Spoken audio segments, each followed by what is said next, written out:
see how that works. So I guess I'll hold it like this. You don't have to. All right, let's try putting it right here.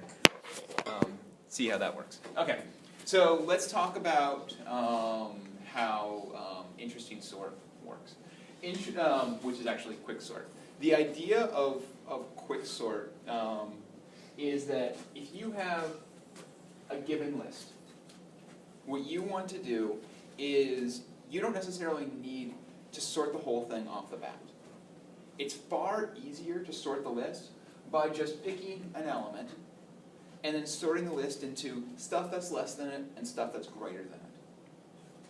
So ideally, what you would like to do is pick the middle element of the list. So if I give you the numbers 30, 20, 100, 10,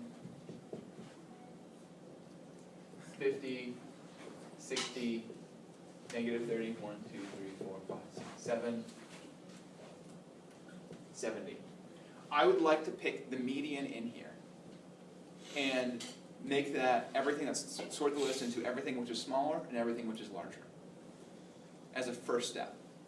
And then I'll recursively apply that same, let's sort the list into everything that's smaller on the left-hand side and everything that's smaller on the right-hand side. The algorithm I gave you is an iterative algorithm, but remember I mentioned that you can take any recursive and make it into an iterative and vice versa.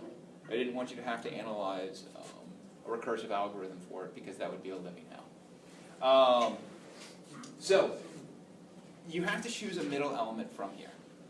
By default, the way that quicksort and interesting sort work is they just pick the last element. And the reason why they just pick the last one in the range that you're looking at is because finding the median would take too long. There is an algorithm that we can use to find the median element in a list, but it takes a very long time to do. And part of quicksort is that it's supposed to be very fast in practice. And so it just arbitrarily picks, okay, pick the middle element, pick the last element, on the hopes that that's a good choice. And so it picks 70 here. And so what essentially happens is it picks 70 and sorts the list into things which are smaller and things which are larger. So it goes 30, 20, 10, negative 30, 60, and then on the other side will be 150. Now this may not be exactly the process that it went through, because one of the things that it does is the partition algorithm kind of swaps things around. But generally, what you have is that everything to the left of 70 is smaller than it, and everything to the right of 70 is larger than it. Why is 50? Because I'm stupid. Because I apparently don't know that 50 is... So yes. So, we end up sorting the list generally in that way. Now what happens is it looks on the left and the right-hand side and says, is there more than one element on the right-hand side? Is there more than one element on the left-hand side? If there's 0 or 1 elements on the right-hand side of the pivot, it's like, that one's already good, we're sorted, we don't need to do it anymore. If there's more than one, then we actually need to sort that list. With each iteration of interesting sort, or quicksort, as we should actually call it, it will sort exactly, it will sort at least one element perfectly. That element is the pivot value. Hopefully it will further decrease work later down the line. And so then it comes over here and says, oh, which one should I pick as my pivot? I will pick 50 because that's the last one in that range. Now it takes this subrange and pivots around that. And so it says 30, 20, 10, negative 30, 50, 60. So we now know 50, 60, 70, and 100 are going to be in the proper order. We know 60 is in the proper order because it there's only one element to the right of the pivot again. Now we have to look at this subrange. What's the quickest one here? What's the pivot in this subrange? Negative 30. So we take this subrange and we pivot over it. Negative 30, 30, 20, 10. Now there's nothing to the left-hand side of it. So we know that negative 30 is in the correct place. There's nothing to the left, so we can't sort that anymore. Now we look at this subrange. What's the one that happens here? 10 to the pivot, so then we end up having 10, 20, 30. 10 is correct, nothing to the left. We have 2 to the right, so we have to sort that again. And we end up picking 30 and 20, 1 left of the pivot, nothing to the right of the pivot. The whole list is sorted of negative 30, 10, 20, 30, 50, 60, 70, 100.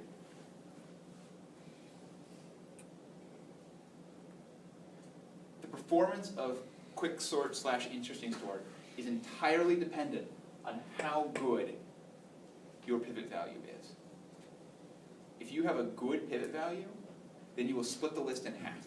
And you will get that perfect n log n behavior where you're constantly splitting the list in half and half and half and half. Something that merge sort naturally does, except merge sort has a lot more overhead associated with it. Quick sort is like that. It's super, super fast to actually go through it. Merge sort actually has a lot of overhead, of copying, of moving stuff around, of merging the list back together. This has almost no overhead because you can do it all in place, and so you don't have to do any extra infrastructure. There's no copying, there's no moving, there's no merging. It's just split and swap. And so the constant factor of this is much, much lower.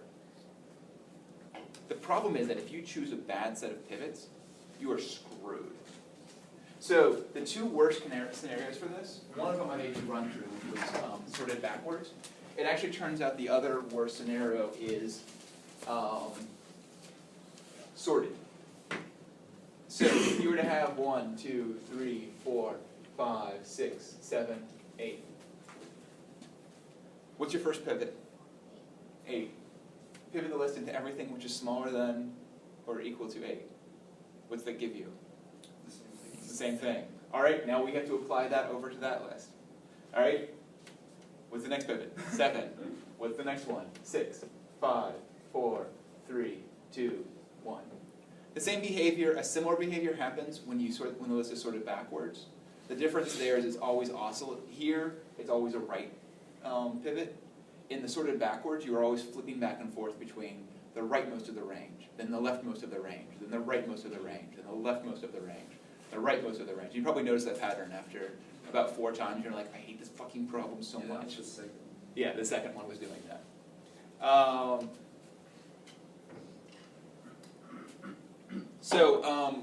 You end up getting the time complexity in this case, when it's in sorted order, ends up being order n squared. The reason why it's order n squared is because in this first set of operations, the first time you're sorting through it, the number of comparison operations you're doing is n minus 1. Because you have to compare 8 to every element in there. The second one, you're doing n minus 2 compares. Then n minus 3, n minus 4, dot, dot, dot, dot, dot, all the way down to 1. So to figure out the total running time of this, you add up all of those terms, and that gets you the summation of 1 plus 2 plus n minus 2 plus n minus 1. Does this look like anything that we talked about? We talked the first couple of days when we talked about big O, we talked about the summation series. We have out of 1, 2, 3, 4, 5, all the way up to n minus 1. The sum of that is equal to a big O of n squared.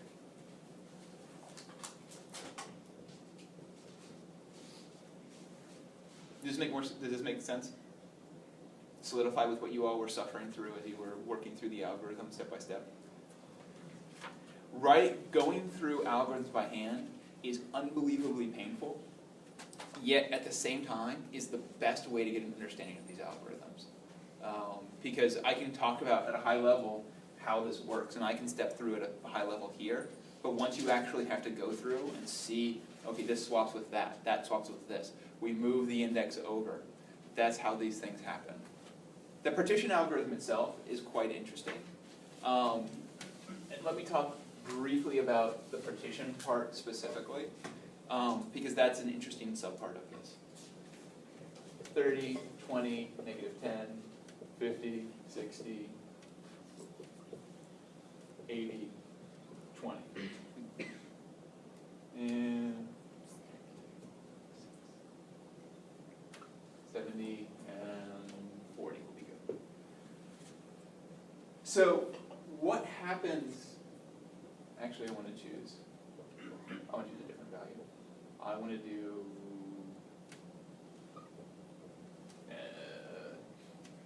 35. Are there situations where you can actually justify having an algorithm that's so dependent upon having the correct input?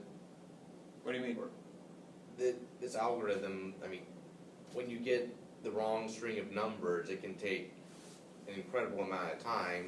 It's only fast when it's got the perfect input. So that's the thing which is nice about quicksort, and I don't prove it in this class. I do in the upper level version of this class.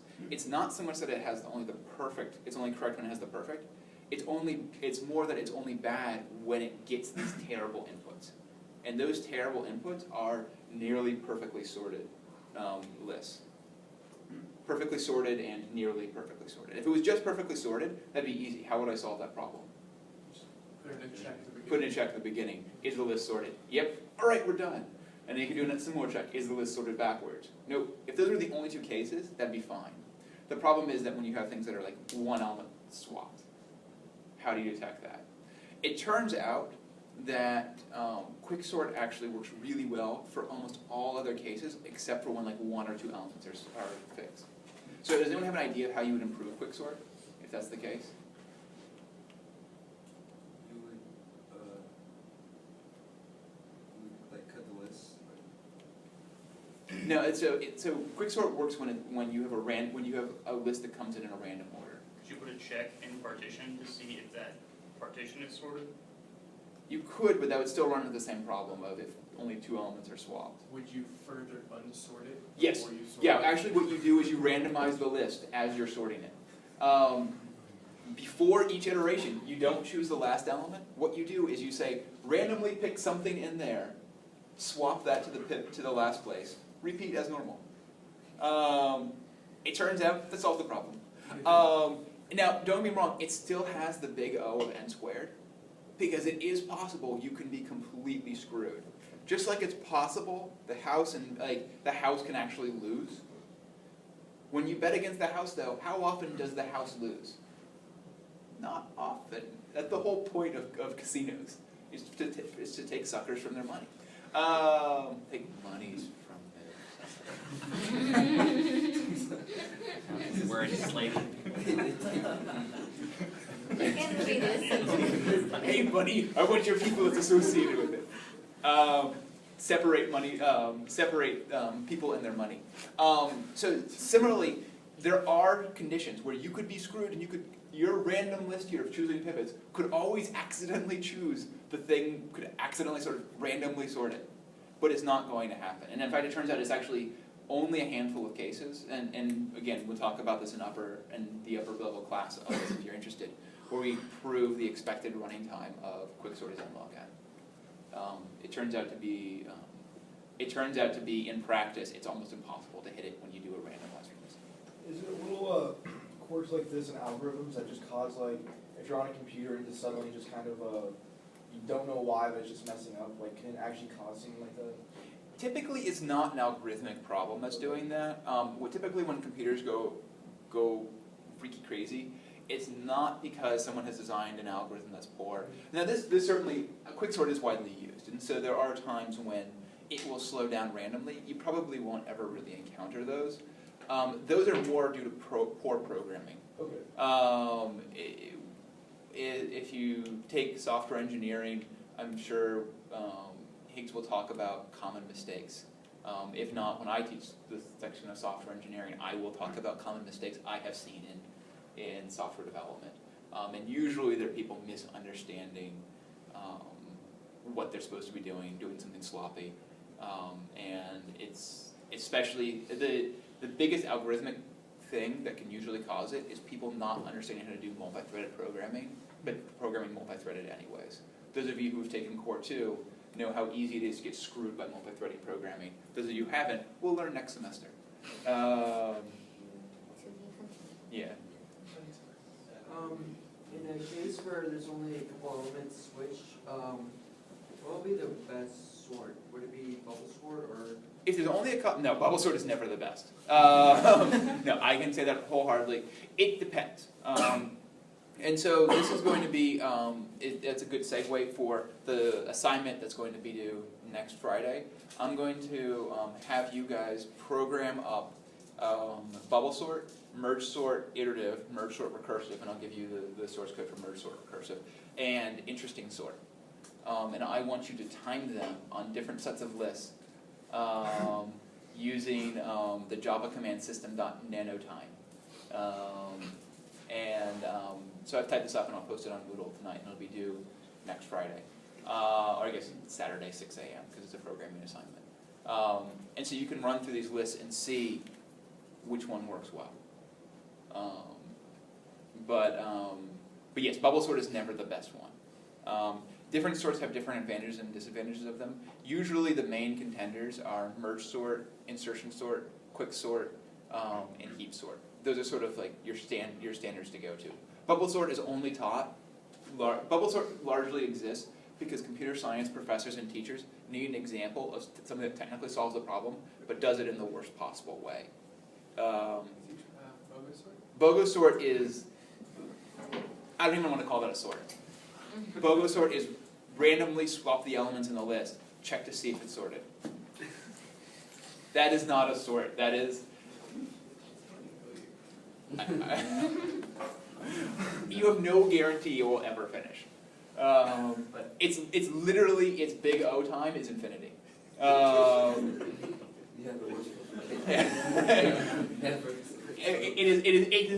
It is possible that for a list of 3 elements it will never sort.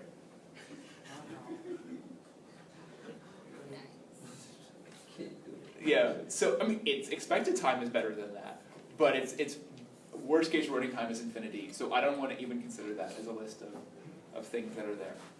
But so let's go back to partition, because this is an interesting thing of how it actually swaps these. What happens with the partition algorithm and how it actually moves elements to the left and the right of it, it picks the pivot value, so here we're having 35.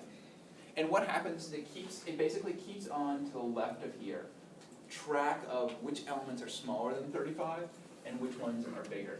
And let's make this last one over here. Let's make this one. No, I want to make it smaller than 35, so let's make it 12. And I want to make that one bigger, so I'll make that 40. So what's happening is it keeps track. It moves. It makes one pass through here. So order n, if we're talking about the size of the range that we're looking over for. And we'll keep on swapping elements. If it's bigger than it, then it'll swap it into there. If it's smaller, it'll swap it out. So let's look at this. So 30, is that bigger or smaller than 35? Smaller. So that means it's okay, it can stay in our smallest range. 40, is that bigger or smaller? It's bigger, but we don't know, it could be everything after this is bigger at this point, so we're not going to mess with it yet. We'll note that it's bigger, and then we note that it's bigger by leaving our I value sort of chilling out there. And so our I value chills out there, it's like, okay, I'm cool, I'm at 40, I don't know if I'm going to need to swap it or not, but we'll keep on going. Negative 10, bigger or smaller? It's smaller. So now we're at the point where we're like, oh yeah, that's smaller, so we need to actually swap it so it's with the smaller ones, because we know of a bigger one right before it. So what we'll do is we'll take these two and swap the two of them. And so now we have negative 10 and 40, and we leave our I value chilling out there to denote this is sort of the beginning of, actually the I value still lives here. It stays one behind. It says the I value denotes the last value that's small, that's smaller than your pivot. So 50, is that smaller or larger? It's larger, so we keep on going. 60, smaller or larger? Larger. 80, smaller or larger? Larger. 12, smaller or larger? Smaller. So what we do in this case is we increase I by 1. We know that the I value was keeping track of what was the smallest value that was less than or equal to our pivot. So we increase I, we know the value after that must be larger than our pivot, and we swap 40 and 12, and so that gets us 12, and 40. Now, we finished going through the main part of the list, and we know again that I was talking about the smallest value that was less than or equal to our pivot, so that means the first value after that must be larger than our pivot. So what we want to do is we want to now insert the pivot into its proper place. We increase I by 1, and then swap I and 35. And so we have 35 and 50. And now the list is partitioned into smaller than 35, larger than 35, and 35 is correctly sorted. Do you all see why 35 is correctly sorted? Cool.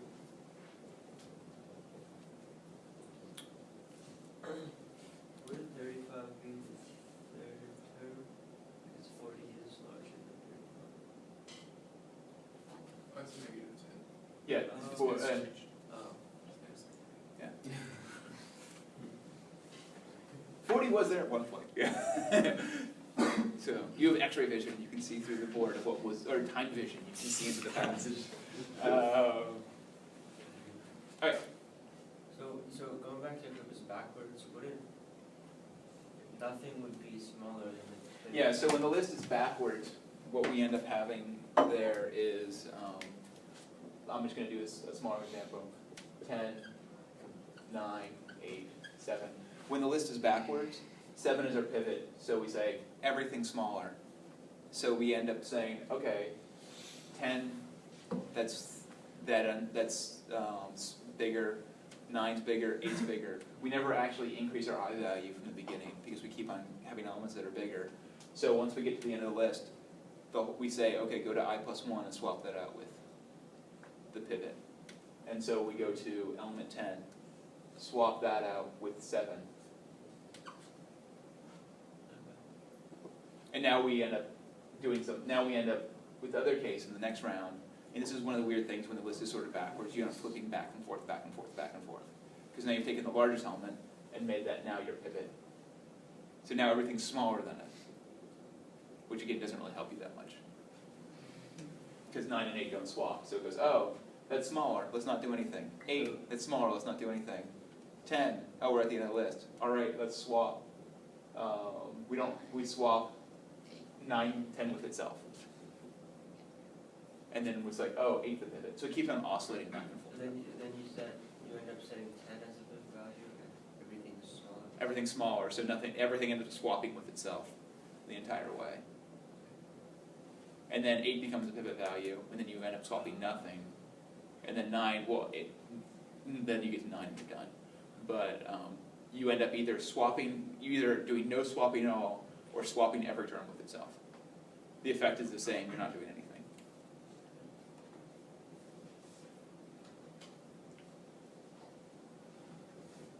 Cool. Any questions about this? I say, kind of a random question. Would computer scientists, if let's say they're trying to do a sorting algorithm and they don't know like which one they would need for the situation, is there a way that they could perhaps like somehow have like a test case, some way to know when an algorithm's not going to be very optimal at all, and be like, So, okay, well, generally- they would switch to a different algorithm? So you can in some scenarios, and they do have that. There are times when that occurs, but generally when you're choosing the algorithm, you typically know the type of scenario you're going to be in. There are times when that's useful, and typically it's not with sorting, it's usually with data structures. And we'll talk about priority queues in a little bit. But there are times when you can do automatic swap outs. They're not very common because the overhead associated with them is so high that typically it's better to do your profiling beforehand. And so what happens is you basically try and figure out how is this going to run in the field. You do that. If you determine after the fact that you chose the wrong data structure, you then try and fix it. So you want to make it so that your code is flexible enough that you as a developer can go out after the alpha or beta version and then put in a new algorithm in there if you needed to. And that's a big part of alpha and beta testing, is seeing how people use it in the wild. So that way you can figure out, do algorithms need tweaking. But automatic swaps have a lot of overhead and also carry a lot of risks because now you're implementing 2 algorithms and you have to switch between the 2 of them on the fly. It can be done, it's just not typically done in practice. Or what about just like pieces of an algorithm, like not like the whole like sorting, but maybe something like within it? I'm not sure. Again, once you start mixing and matching things, you can do that, but they become riskier. So it is possible to do, it's just more difficult to design, and typically simpler designs to do you better than more complicated ones. Just going back to that, issue real quick. Like, everything is smaller than 10, right? So, you can only swap when you go to the value of 8. Yeah, so everything is smaller, so what ends up happening is, when it's smaller, you end up swapping with yourself. If everything is smaller, then algorithm will constantly swap with itself. And then you get to the end, and you're like, oh, let's swap 10 with itself. So you need a number that's larger than the number that's smaller for them to swap. Yeah, basically that's what you want, is you want to choose, you would like to choose ideally the pivot value would be the median in every split. That's the best of all worlds. It turns out you don't need to have the median, because one bad pick ends up hurting you not nearly as much as one really good pick. Cool, so let's go back to hash tables. So the way that hash tables work is, just to reiterate what goes on with the hash table, is that you have, it's a combination of a linked list and of an array as well. You pre-allocate some size on an array, and each element in the array is a linked list of terms. Now typically what you want to do is you want to choose a size here that is sufficiently large so that it can contain all the elements that you want to without collisions, but you also want to enable collisions to happen. So basically, this is an array of linked lists where you don't actually want to use the linked list functionality any more than is absolutely necessary. Right. You want to have the linked list there in case of emergency, but you don't want to have to use it. So the big issue that comes up when you start using hashing is how do you choose the method for mapping elements into this array.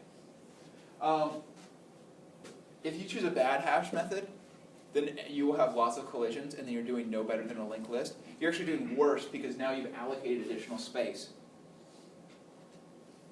and everything is colliding. Can anyone think of a really bad hashing method? What's the worst one you can think of? Modulo 2. No, there's worse. Modulo. Modulo 1. Map everything to, map everything to element 0.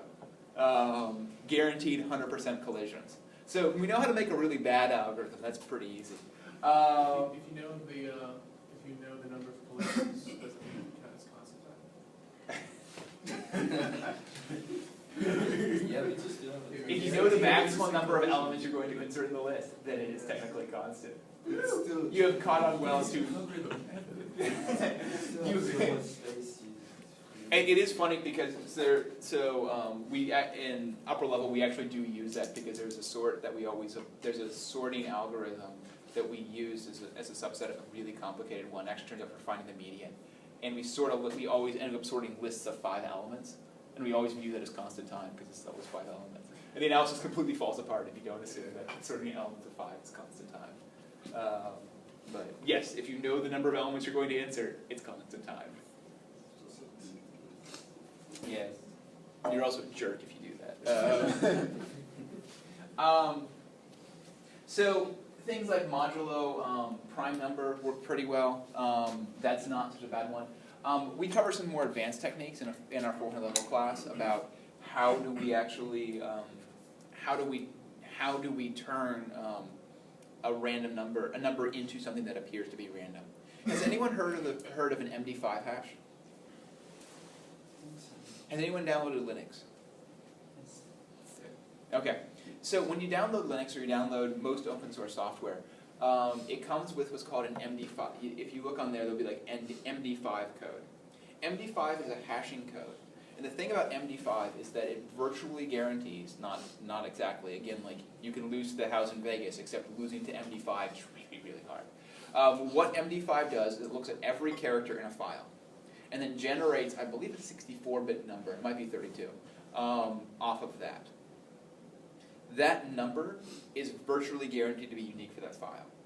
The advantage of doing MD5s, and the reason why when you download a distribution of Linux, or a distro as they call it, because Linux people don't have the time to write out the full thing. So when you download a Linux distro, it'll have an MD5 associated with it. The reason why they have this is so that way you can guarantee that you have downloaded the same thing that was uploaded. Because you can apply the MD5 hash on your computer, check to make sure it's the one that's posted online, and if they match, that means you've got a valid distro. If they don't match, it means that something got corrupted, or there was a man-in-the-middle attack, which disrupted that.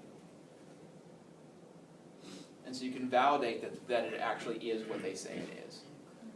And so you see hashing methods used everywhere. Complicated hashing-like methods are used in cryptography all the time. The idea of you take a message, scramble it, and that produces a particular number. And then you can use it. And crypto has the advantage of you can unscramble things as well. So they're not quite the same, but the same basic principles are there. But with hashing methods, you want to choose what are called perfect hashing methods that have an expected value of 1 over n, where n is the size of your linked list. And so they perfectly take any input and randomly distribute it throughout there. And those are called perfect hashing methods. Again, we're not going to cover how to create those in this class. It just takes too much time. And we have to talk about expected case analysis, and I don't want to talk about that. One thing that's important about hashes is that you've actually used them before. How many people have used a map or a dictionary in Java? He's covered this in 120, right?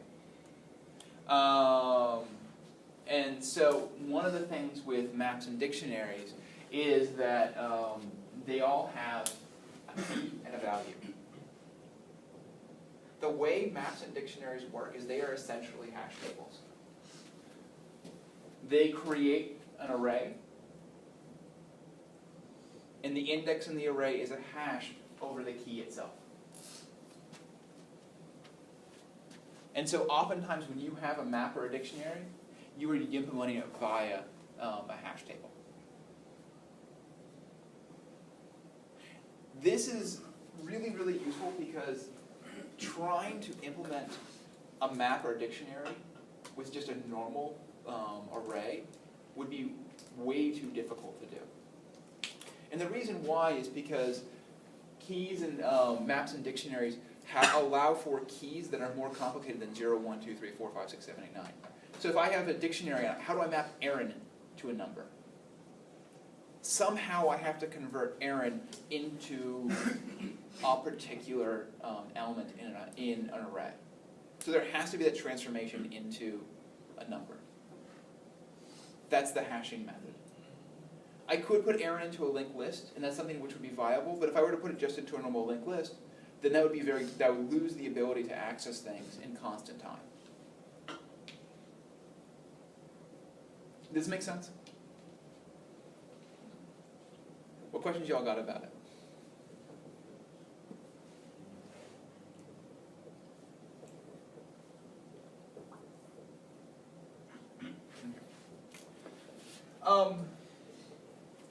So you can do things like, yeah, I just want to have this. I don't need to go over this again. I'm no longer 33. That was last year's.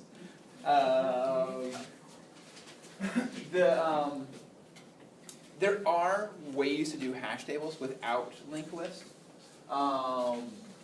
and this is called open addressing. The idea here is rather than having a linked list of elements that goes after it, what you do is when there's a collision, so say I insert an element A, and something collides with it.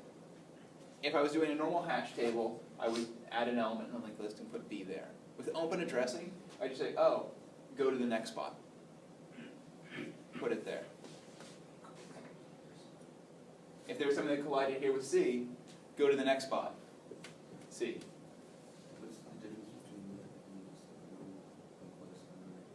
The difference between this and this is here you have the linked list overhead. Oh, so you still have A and B, but you just can't go to another slot. Right, and so here A, B, C all compile on one linked list. Here, A, B, C are all entries in the array itself. So what's the difference between the right one and a regular array? The difference between a right one and a regular array is that how we insert in here is random. So we take, if we were to insert the phrase like, Aaron, there exists a transformation into that, into here of it. So if we were to do like the Captain Crunch decoder ring, where 1 is A, 2 is B, and so on, then that would be 1, 1, oh, what's R? Oh. 18? You're good at that. 15? 14. 14, yeah. So Aaron would map to 20, 35. So my name would be 49. Now if we were to take another name, let's do Bob, because that's going to be really easy. 2, 15, 2. So that maps to 19. Now let's suppose we had, let's say we had 7 elements in our list. I don't want to do 5, because otherwise they're going to map to the same. They'll map to the same thing. So we'll try doing a modulo 7, and we'll do a modulo 5 afterwards. 1, 2, 3, 4, 5. 1, 2, 3, 4, 5, 6, 7. Okay, so modulo 7, 19, 49 modulo 7 is equal to 0. 19 modulo 7 is equal to 5. So what will happen here in the normal hashing method is we go to insert Bob, 1, 2, 3, 4, 5, 0, 1, 2, 3, 4, 5, and we create an element for Bob. We go to Aaron. Aaron. Under open addressing,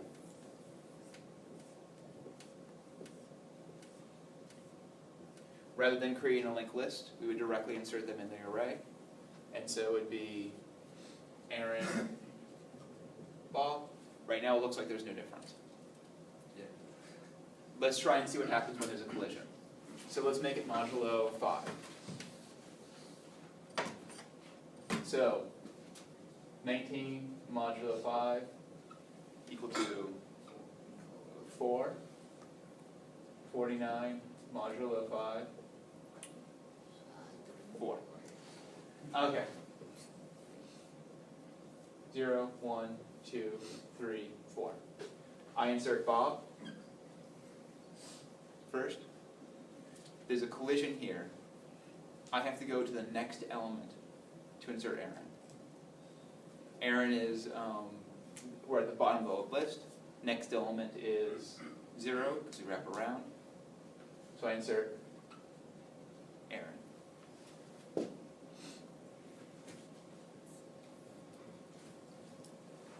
Does anyone see the problem with this approach versus this approach? It can fill up. It can fill up, which is a big, big deal. Stuff gets lost. And the stuff will never get lost because you can keep on wrapping around. Assuming you don't delete elements. If you delete elements, you're fucked. So how do you keep track of when you put Aaron in like a random spot? Well, you wouldn't. You're not putting Aaron in the spot. You're putting him in the next spot. So you put Bob, then Aaron, then there's another one that mapped here as well. You have to keep on going in there, and then until eventually, as Noah mentioned, it'll fill up. But there's an even bigger problem aside from it filling up. What happens if I had an element which did a modulo 0? It's now going to get put. So I don't know if this is correct. Let's just say Steve equals 50. Technically, Aaron equals 50, but you What? had the math wrong. What? No, it doesn't. That's 18. Not 19. So suppose Steve equals 50. It may not. I don't care. If Steve equals 50, then what happens is I would try and insert it in 0, but Aaron's in 0. So I'd have to insert it here. If we had done our linked list approach, what would have happened is Bob, Aaron, Steve. So under the open addressing approach, what happens is that we end up creating these clusters. Because now not only is 9 overloaded, not only is 4 overloaded, but now 0 is overloaded. Now as soon as we insert Steve, now 4, 0, and 1 are all overloaded. And so we've now taken 3 elements and screwed up, and basically created this pattern of you have to keep on going and you can't stop for a long time. This specific technique is called linear probing. That one, Yeah. not open. Open addressing is the general form of it, but the specific one where you go to the next term itself is the linear probing approach to it. And it's called linear probing because it takes linear time to go through it. You linearly have to go through this entire list. And so I have another example up here that you all can step through on your own.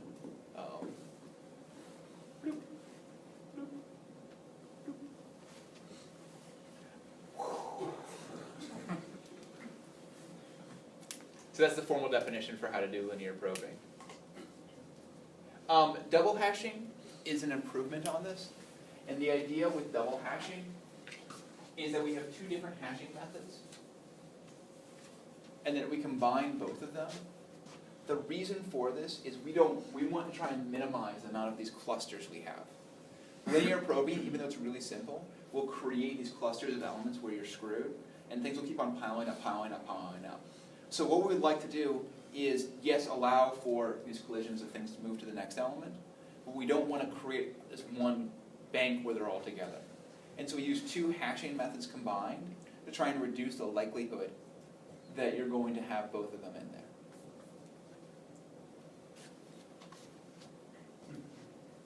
And so the idea here is that we have hashing method 1, which might be a simple modulo method. We then have another hashing method here, which might be something like take 26 minus your value. Something if we were talking about for trying to come up with a secondary approach for it, it might be 26 minus it. And now every time you have to step through, so on your first probe, the impact of the second hashing is 0. On your second probe, the impact of the hashing is 1 times that. On the third probe, it's 3 times that. Fourth, 4 times 5, 5 times. We're out of time right now, so I'm going to step through this again in next class, so you can get an example of this. This is the end of the hashing section. I will post the assignment online. I'll post the assignment online in just a few minutes, and I'll see